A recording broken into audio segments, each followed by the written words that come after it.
To ask, are these organizations good or bad? Is it a good thing or a bad thing that our political candidates are involved with this? Because it's going to be very important to all of us. I will say this about myself politically. I don't much care for either one of these candidates. They do not inspire me. I don't think either one of them is going to be a very good leader. I think they're both weak in somewhat different ways. So it's a choose your poison election as far as I'm concerned. Okay, that's about all I want to say about Whitley Strieber in politics. I come from an old-line family of Democrats who date back in that party since before the Civil War. That doesn't necessarily mean I am one today. Okay, when we get back, Jim Marrs, and we are going to be looking at the Reagan assassination attempt, something I very much want him to talk to you about. It's an explosive part of his book. 2 paragraphs, but they completely blew me away. This is Whitley Strieber, it's Dreamland, and we'll be back. This question. This is a rubber meets the road question, guys, so I hope you're ready for it. Okay. If your guest today wanted real credibility instead of generalities, he would give specifics about who finances or backs Gore and Bush instead of us relying on vague terms like Wall Street or international financiers. You are not credible at all if you can't put up or shut up. Okay. let's take the issue of gun control. I think it's clear to anybody that's been paying attention that over the past 5 or 6 years there has been an unprecedented movement by the media, an unprecedented agenda of trying to push the evils of guns and how we got to take guns up, and if we just get guns out of the hands of the people, we can save the children. Talking about vague emotional issues, there you are, because every scientific study that's been done shows that when guns are made legal and it's allowed to carry guns, that crime goes down into the cellar, just goes away. All right? But now the program is to sue the gun manufacturers. Okay? And we all know that's happening. That's been reported. Is it the government suing the gun manufacturers like the government did with the tobacco industry? No, it's not. And that's because too many people out here, especially down here in our home state of Texas, are saying, hey, enough's enough. We have 20,000 gun laws on the books. How many more do we need? Obviously, something else has to take place. Okay? So, and besides, what congressman wants to, stand up in front of people and say, yes, I voted for money, tax money, to go to destroy American businesses and to shred the Second Amendment. So nobody in government wants to take that step. So where's the money coming from to fund the suits against the gun manufacturers? According to the Washington Post, it's coming from the private foundation of George Soros, a Wall Street financier and a big consultant to Al Gore, okay? And a member of the Council on Foreign Relations and one of the New World Order boys. So they can't take no for an answer. They're going to continue to push their anti-gun legislation and their anti-gun agenda by trying to run American gun manufacturers out of business. And there we go. Okay, well, that's a specific example, but how does that relate to Bush? Well, let me give you another example that you're probably unaware of. Yeah. And this has to do kind of along the same line. Right now, the United States military is experimenting and, by all reports, seems about ready to adopt new environmentally friendly ammunition. No more of that nasty old lead, and we all know that, and we've all heard of lead poisoning, and they're claiming that if you have enough lead buildup, like at a shooting range or in a battlefield, that you could pose a health and an environmental problem. And so now they're experimenting with new environmentally friendly green ammunition that's made from tungsten. Well, lead, of course, is common everywhere. It's cheap. You got plenty of that. Tungsten, according to the United States government, we import 85% of our tungsten. And guess where it comes from? China. The very country whose military leaders over the past couple of months have already just publicly stated that if we try to support Taiwan, or if we don't help push along the more friendly relations with China, that war with the United States is inevitable. Hello? So we are going to put our military, and then, of course, the paramilitary organizations like big city SWAT teams, all like that, and we're going to get them involved, and we're going to make them dependent on tungsten-based ammunition that only comes from our potential enemy. That doesn't even make any sense at all, does it? No, it certainly reminds me of something, though. It reminds me of General Motors and the sale of all of those steel trolley tracks to Japan before World War II.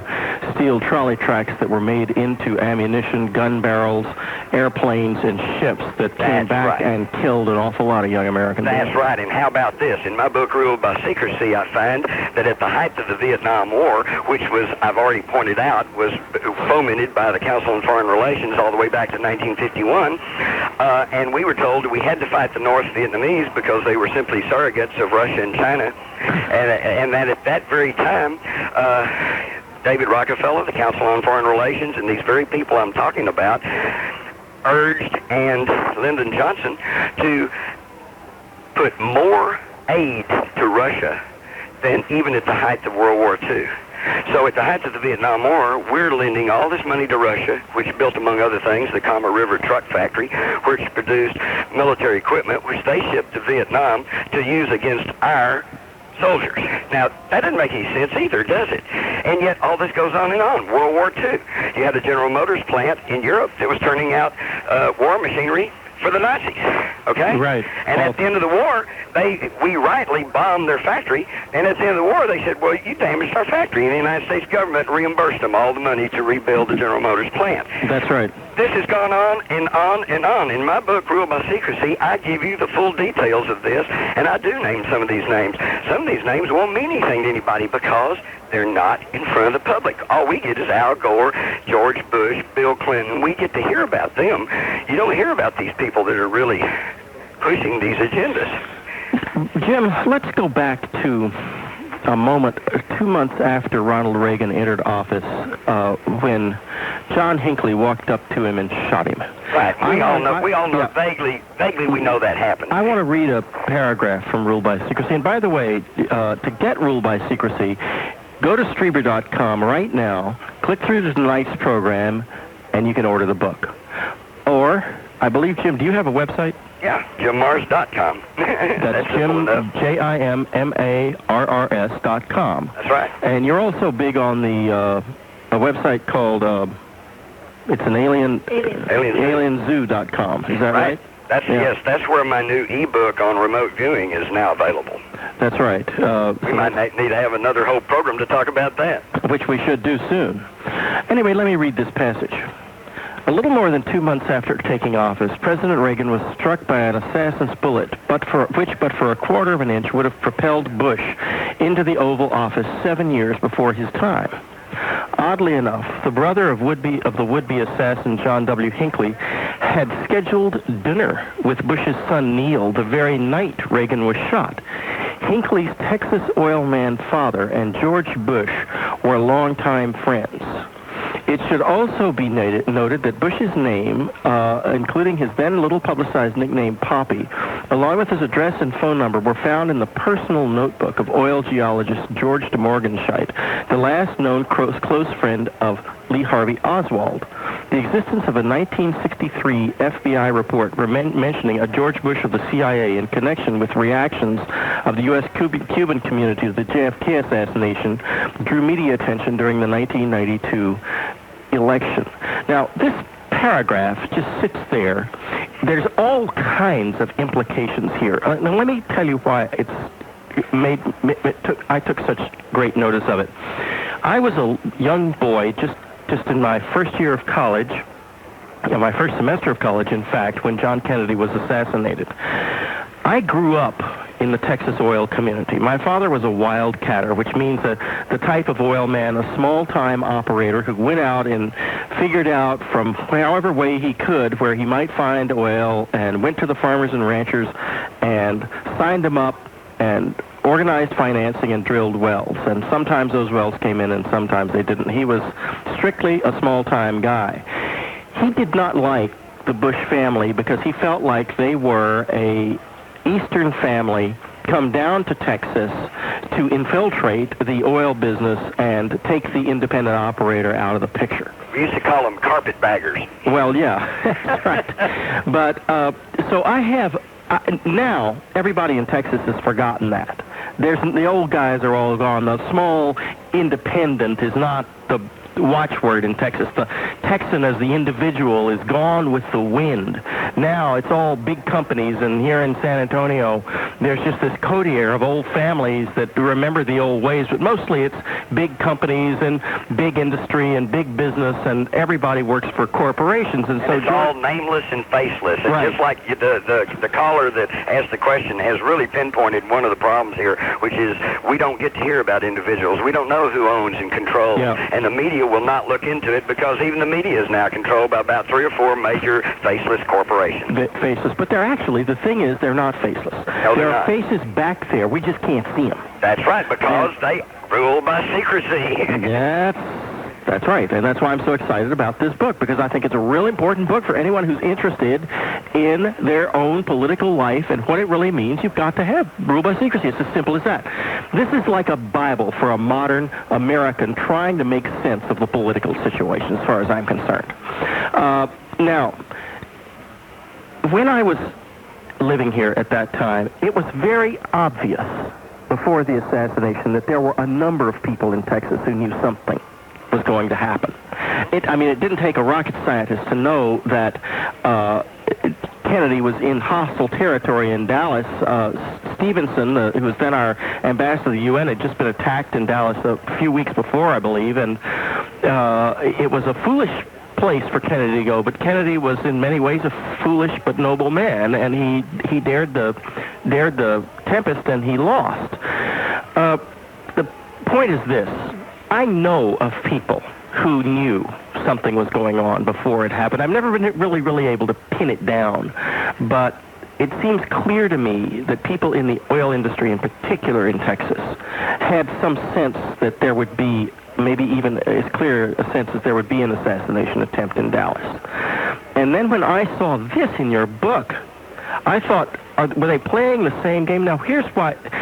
George Bush he was not Reagan's first choice for vice president, was he? Absolutely not. In fact, in Rule by Secrecy, I point out that during the New Hampshire primary, Reagan blasted Bush for being a member of these secret societies and, in fact, pledged to investigate the Council on Foreign Relations if he got elected. And, of course, that never happened. In fact, what happened at the convention? And at the convention. At the Republican convention. Right. And here's a good example of how the media can exert extreme influence. At the middle of the Republican National Convention, you had national news commentators who began spreading the story that perhaps they could do the dream ticket. They could have Ronald Reagan as president and bring Gerald Ford, who had been president, in as vice president. And, of course, since Gerald Ford had already been president, then he should be able to select half the cabinet. Well, in other words, Reagan was suddenly facing the prospect of half a presidency. And so late one night, quite out unexpectedly, he rushed into the convention. And I quote his speech in my book, Rule by Secrecy. But the bottom line was, he said, okay, this is unusual, but I'm going to name George Bush. And here's the very guy who had been his toughest primary contender, and the man he said he would never have in his government, and now he names him as vice president. Now that shows that there's incredible and intense power being wielded at a very high level. And there was, of course, no investigation at all of the Council on Foreign Relations? Of course not. It was never mentioned again. It's a secret society. Although, let me back up. The Trilateral Commission, the Council on Foreign Relations, Royal Institute of International Affairs, these are not secret. They are real. They're there. They have the Trilateral Commission, the Council on Foreign Relations. They have offices in New York. They're in the phone book, for God's sake. Right, and the Council on Foreign Relations, there's no question that they exist.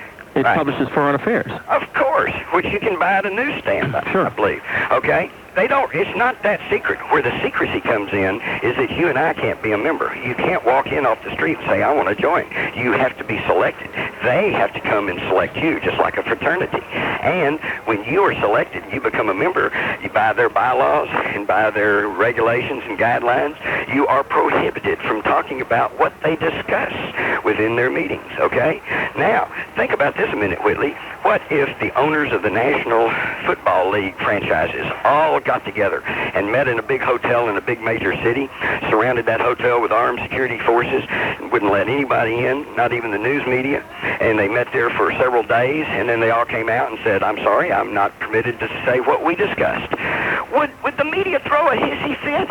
They'd go nuts. They'd say price fixing, antitrust, sure. Come on. And yet these people who control the corporations that control our lives, they meet, and particularly, for example, the Bilderbergers, which is, they're so secret that that's not even their name. They don't have a name. Bilderbergers because they were discovered at the Bilderberg Hotel over in Belgium back in the 50s. Well, Jim, when we get back, let's talk about why these societies might be dangerous to us, because after all, there could be benevolent secret societies for all we know. And so when we get back, we'll talk to Jim Marrs about just what is the problem with the Council on Foreign Relations, the Trilateral Commission, and the even more secret Bilderbergers. This is Whitley Strieber, it's Dreamland, and we'll be back. Lawrence Rockefeller, who figures heavily in all of this, of course, as a person who is interested in getting UFO secrets out into the public, and also profoundly involved in the whole secret world we're discussing. And he seems like a very nice man, I have to tell you that. And from the standpoint of members of these organizations, whom I have talked to from time to time, they tell me that what they are trying to do is to create a situation in which the entire world will become prosperous and peaceful. And I'm never sure exactly what that means, because if peaceful means my vote doesn't count, then that's not peaceful, because you are at war with my freedom then. But if peaceful means that we're all very happy and prosperous and all of our votes do count, then it's wonderful. What does Jim Marrs think about that? He probably knows the answer. Jim seems to have an answer for almost any question you can possibly ask, and to a great extent an experience for every eventuality. When we get back, we will be asking Jim Marrs whether or not we should be afraid of these secret societies, and if so, why. This is Whitley Strieber, it is Dreamland, and we will be back. Well, this might surprise you, Whitley, and probably some of your audience, but I personally, I'm not in great fear of them, okay, at least not at this point. And the reason I say that is because I know the secret that they know, which is there's more of us than there are of them, and we're getting smarter all the time. The only way they can continue to operate, this is the mysterious they. We always hear about they. Right. And I really empathize with the caller that says, well, you always hear they and the corporations. Let's get some names. Okay, well, they're there. And you will find the names in Rule by Secrecy. But some of these names will be meaningless to a lot of people. So we're speaking in generalities because this is a very general subject and this is what we need to know about. But they can only continue pushing along the path that they're on if they keep it all secret. And my whole thing is, let's end the secrecy. If the Council on Foreign Relations, the Trilateral Commission, the Bilderbergers, and their off-stated, fully documented goals of one world government, one world army, one world economic system, they call it globalization. We know it as the New World Order. If that is indeed the path to peace and prosperity, which I'm sure a lot of their members truly buy into, it would amaze you to learn of all the people in and around government and in big business who are connected to these societies. For example, at the beginning of Bill Clinton's first term, we find on the Joint Chiefs of Staff, our top military leaders. You got General Powell, General Munoz, Chain, McPeak, Butler, Lieutenant General Boyd, Lieutenant General Homer, and they're all members of the Council on Foreign Relations, the same bunch that got us into Vietnam and Korea. It's incredible. But if that is, and I'm sure that all of those can't be just sinister plotters and conspirators. No, of course not. Most of them, I think, are very honest, forward people. But the thing is, as I said before, why then do they feel like they have to operate in secrecy? Why can't they lay all of the issues on the table and let's deal with it in a rational manner? Why can't they give us all the facts and let us decide? My thing is, if we're going to walk around and hold our heads up and claim that we are a free and democratic republic, and by the way, when was the last time you ever heard a national politician talk in terms of the republic? But no, that's right. If we're going to do that, then why is all the secrecy? When I was a boy, I met a guy, I'm going to forget his name. He was a famous old Norman Thomas. You remember Norman Thomas? Yes, I do. Famous old sort of real left-winger, and he came to speak in San Antonio. And he was, wasn't he the Socialist Party guy? And of all people, Barry Goldwater, who was very far from being a socialist, had said, I had heard him say, that Norman Thomas was one of the most honest men in America. And so I went to see him speak. And he said this. He said something I have never forgotten that has become almost one of the watchwords of my life. Where the secrets start, the republic stops. Amen, brother. And that, whether these organizations are benevolent or not, they are penetrating so deeply into the process of government that they have become part of it. And they are not part of the republic because of the secrecy, whether their motives are good or bad. Bill Moyers calls it the secret government. Others call it the shadow government. Some people, some writers have called it the parallel government, the secret team. You know, you hear all of this stuff, and basically they're talking about the same mechanism, and that's what you just adequately described. Okay, we've got a lot of calls, so let's go to the phones. Mike? Hi, Mike. You there, Mike? Hello. Hey, talk right into the into the speaker. We can hardly hear you. Mike's from Cleveland, right? Hi. Yes, me. How long did it take to write this book? To write it? Yeah. It took me a little over a year to write it, but it's taken me a lifetime to gather this information. I've been on this since the late 60s. Well, that's a long time. A long time. And when I started off, I was like a lot of probably the listeners right now, thinking, well, you know, can this possibly be true? Are these organizations, do they even exist? And if they do, you know, if they're that powerful, how come we don't hear anything about it on the TV? I don't know. About the zero factor, how true is it? Because Kennedy got shot and was elected president in 60, and Reagan got elected in 80. How true the zero factor is? Well, I know what you're talking about, and it's a very... What is the zero factor, Jim? I don't know. Well, it's the presidents that have been elected in the years ending in zero all seem to end up in some kind of problem or assassinated. I really couldn't answer the question. I don't know if that's a coincidence. I don't know if that's some sort of a metaphysical thing that's going on. I really don't know. That is strange. You know, this is going to be a zero factor president. That's right. The one that's coming up. That's why maybe you want to vote for the guy that you don't want to finish the term. Oh, my. Let's not think of it that way. No, that's terrible. I may not like him very much, but I sure wouldn't like to see something awful happen to him. No, I wouldn't either. Okay, let's keep going. Let's go to Bob in Grand Junction. Bob?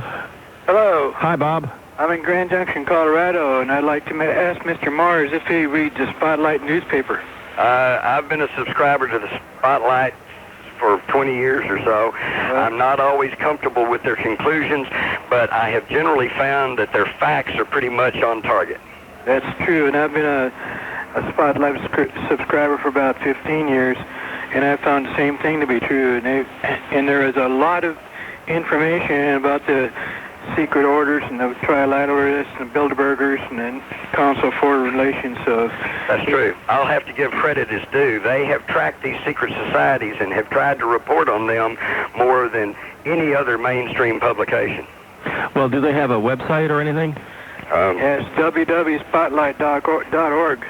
Spotlight.org. Well, that's pretty simple to remember, so if anyone's interested in taking a look at that, that'd be where to go. And they've been around for many, many years. Since 1955, I think they're the news organization for Liberty Lobby. Mm-hmm. So, and there's a lot of European, some of the Bilderberger meetings have been in Europe, and they've had a couple of reporters from the Spotlight tracking them down. And the news agencies in Europe pick up on that, but no, it's not the U.S. news agencies. I know it. Isn't that interesting? When the Bilderbergers met in Canada, the Canadian media was just all over. It says, you know, are they planning to rule the world, et cetera, et cetera. We got zip as far as information down here, and what really amazes me about that fact is that we have major news media people, both executives and anchors. Dan Rather's a member, and these people, and they attend, and then they come back and don't say a word about it. Right. We have also big organizations like the Washington Post and New York Times, which are heavily involved. Absolutely. And they do not report on it. Absolutely not. And it's very unfortunate because this republic has suffered a tremendous body blow called the Cold War. The Cold War led to the militarization of the United States and the institutionalization of secrecy within the government. Well, let me expound on that for a half second, Whitley. Yeah. The Cold War, of course, as we know, was capitalism versus communism. And that went on for almost the entire 20th century. And yet, when you go back, and in my book, Rule by Secrecy, what you're going to find out is that when the Russian Revolution broke out in 1917, where was Lenin? Where was Trotsky? They were not in Russia. Trotsky was in New York. Lenin had been in Colorado and was then in Switzerland. And who arranged to have Lenin shipped on the famous Seal Railroad that went through Germany and into Russia to take over the revolution and create communism, create a communist regime, and to pull Russia out of World War I? Okay, that was done at the behest of Max Warburg, who was the head of the German Central Bank at that time and was a big powerhouse in German intelligence. Fascinatingly enough, and is it really a coincidence, it was his brother, Paul Warburg, who at that very time was in charge of the sale of war bonds for the United States and was head of the Federal Reserve System. It was also the inspiration for Little Orphan Annie's Sugar Daddy War Bonds. That's right. Right. But isn't that just fascinating? And so then when Trotsky is in New York and he gets money from these Wall Street financiers, and for the caller, it was Joseph Schiff, okay, and others. And the big capitalists are the ones that gave him the money, and he took off on a ship and was interned at Nova Scotia by the Canadian authorities, who said, wait a minute, you've publicly stated you're going to Russia to take over this revolution and to pull Russia out of the war, which would free millions of German soldiers to come to the Western Front and fight the Allies, which includes Canadian soldiers. You know, we're not going to let you do that. And yet he was sent on his way by a special passport issued by Colonel Mandel House, the close confidant to Woodrow, and with the approval of Woodrow Wilson, who was closely connected to these same secret societies. And Colonel House lived in Austin. He was a good friend of my grandfather's, oddly enough. Right. Yeah, in fact, I drank my first glass of really fine wine at Colonel House's house. You know, so what is this all about? You know, I probably wouldn't be broke if it hadn't been for that. Go ahead. But there, look at this, Whitley. So we've got the very people who would seem to be the most threatened by communism are the ones who founded, funded, and essentially created communism. And what's that all about? In my book, Rule by Secrecy, I explain about the balance of power that is necessary to recoup your losses on loans that you make to either side. In other words, if a banker comes to Joe Mars and Whitley Strieber and they fund me, then they have to fund you to provide a counterbalance, so that if I don't pay, they can threaten me with Whitley Strieber, and vice versa. Right. Jim, a listener writes an email. Your guest should be asked about the special club in the Shriners called the Jesters. Does that ring a bell with you? I'll have to be honest and say that I am not familiar with that, but it certainly wouldn't surprise me that there are secret cliques even within the secret brotherhood of the Masons. Yeah, well, I have a... You know anything about the Jesters? I don't. No, not a thing. But I had to ask, and I thought if anyone would know, you might know. Well, you caught me on that one. Okay, well, let's keep going now. We got another call. John in Johnson City, New York. You're on the air. Hi, Mr. Strieber. It's a distinct pleasure to speak with you as well as Mr. Mars. I believe that your logic in the way of you're saying that certain members of these secret societies can't discuss the issues because of their bylaws. Now, isn't that a fly in the face of logic? It's really a non sequitur, okay? Because I think because when you're in a society is only as forthright as its members. Okay, I really believe that you can discuss any issue that you want to. Oh, well, wait, you may have misunderstood me. It's not that they cannot discuss the issues within the societies. They can, and they do. The bylaws say they can't come out and tell the public what they're talking about.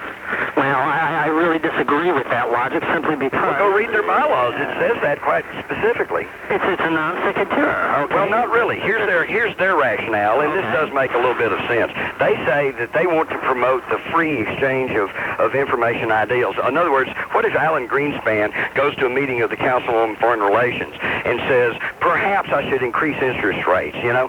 They don't want that coming in. And he throws that out as a possibility, and they want a free and open discussion. If it's reported on, then, you know, the stock market takes a hit, and then, you know, da-da-da-da-da, and because just a raised eyebrow from Greenspan can cause markets to roil all over the world. And so I can understand that to an extent, but it goes far greater and deeper than that. I have another question for you, Mr. Morris. How much do your views correspond with the beliefs of the John Birch Society? I would say not a whole lot. Well, because I was recently, as of about 4 years ago, interested in the John Birch Society. Only because I had seen and continued to see what's going on politically